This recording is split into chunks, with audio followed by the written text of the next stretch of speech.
Box office దగ్గర చాలా time గా క్లీన్ హిట్ కోసం ఎదురు చూస్తున్న హీరోలలో కోలీవుడ్ స్టార్ హీరోలలో ఒకరైన సూర్య కూడా ఒకరు. రీసెంట్ టైంలో చేసిన సినిమాలేవి బాక్సాఫీస్ దగ్గర అనుకున్న రేంజ్ లో పర్ఫార్మెన్స్ ను చూపించలేదు. ఇలాంటి టైంలో ఆడియన్స్ ముందుకు లాస్ట్ ఇయర్ కంగువా లాంటి డిజాస్టర్ తర్వాత ఇప్పుడు సూర్య నటించిన లేటెస్ట్ మూవీ రెట్రో మంచి అంచనాల నడుమ రిలీజ్ అయింది. కార్తిక్ సుబ్బరాజ్ లాంటి టాలెంటెడ్ డైరెక్టర్ డైరెక్షన్ లో తెరకెక్కిన ఈ సినిమా ఎలా ఉంది, ఎంతవరకు ఆకట్టుకుంది లాంటి విశేషాలను తెలుసుకుందాం పదండి. ముందుగా కథ పాయింట్ విషయానికి వస్తే, చిన్నతనంలోనే తన తల్లిదండ్రులకు దూరమైన హీరో ఒక గ్యాంగ్స్టర్ దగ్గర పెరుగుతాడు. ఎప్పుడు సైలెంట్ గా ఉండే హీరో లైఫ్ లోకి హీరోయిన్ ఎంటర్ అయ్యాక పరిస్థితులు మారతాయి. ఈ క్రమంలో హీరో లైఫ్ లో జరిగిన ఇన్సిడెంట్స్ ఏంటి, తర్వాత జరిగిన కథ ఏంటి అనేది సినిమా చూసి తెలుసుకోవాల్సింది. Director Karthik Subbaraj different type off screen play తో ఆడియన్స్ ను మెప్పించే మంచి టేస్ట్ ఉన్న డైరెక్టరే. కానీ తన సినిమాలలో ఫస్ట్ హాఫ్ ఎంత బాగుంటుందో కొన్నిసార్లు తప్పించి సెకండ్ హాఫ్ చాలా సినిమాలలో చాలా నార్మల్ గా ఉంటుంది. రజనీ పేట సినిమా ఫస్ట్ హాఫ్ ఓ రేంజ్ లో ఉంటుంది, సెకండ్ హాఫ్ తుస్సుమంటుంది. కొంచెం అటు ఇటుగా రెట్రో సినిమా పరిస్థితి కూడా ఇలానే ఉంటుంది. ఫస్ట్ హాఫ్ కథ ఆసక్తిగా సాగగా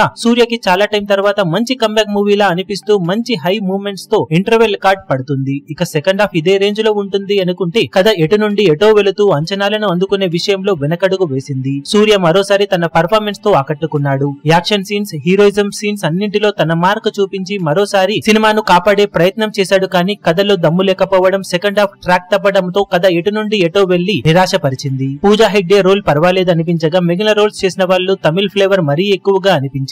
editing and screen play first half బాగున్న, సెకండ్ హాఫ్ మాత్రం గాడి తప్పింది. సంగీతం ఆకట్టుకోగా బ్యాక్గ్రౌండ్ స్కోర్ కూడా ఆకట్టుకుంటుంది. ఇక director Karthik Subbaraj first half వరకు తన మ్యాజిక్ ను చూపించిన, సెకండ్ హాఫ్ విషయానికి వచ్చేసరికి పెద్దగా ఇంపాక్ట్ ను క్రియేట్ చేయలేకపోయాడు. స్క్రీన్ ప్లే ఎటు నుండి ఎటో వెళ్తూ సాగగా క్లైమాక్స్ మాత్రం కొంచెం పర్వాలేదు అనిపించేలా ఎండ్ అవుతుంది. కానీ ఓవరాల్ గా చూసుకుంటే ఫస్ట్ హాఫ్ అబవ్ యావరేజ్ లెవెల్లో, సెకండ్ హాఫ్ బిలో యావరేజ్ లెవెల్లో అనిపించింది. సూర్య రీసెంట్ థియేట్రికల్ మూవీస్ తో పోల్చితే కమర్షియల్ గా కొంచెం బెటర్ అనిపించేలా అనిపించింది రెట్రో సినిమా. ఫ్యాన్స్ వరకు ఓకే అనిపించవచ్చు, కానీ రెగ్యులర్ ఆడియన్స్ కోరుకునే ఎలిమెంట్స్ అయితే సినిమాలో మిస్సింగ్. కానీ ఓవరాల్ గా ఒకసారి చూడొచ్చు అనిపించేలా ఉంటుంది సినిమా. మొత్తం మీద సినిమాకు మేమిస్తున్న rating 2.5 stars out of 5 stars. మీరు సినిమా చూసినట్లయితే మీకు సినిమా ఎలా అనిపించిందో కింద కమెంట్ సెక్షన్ లో చెప్పండి.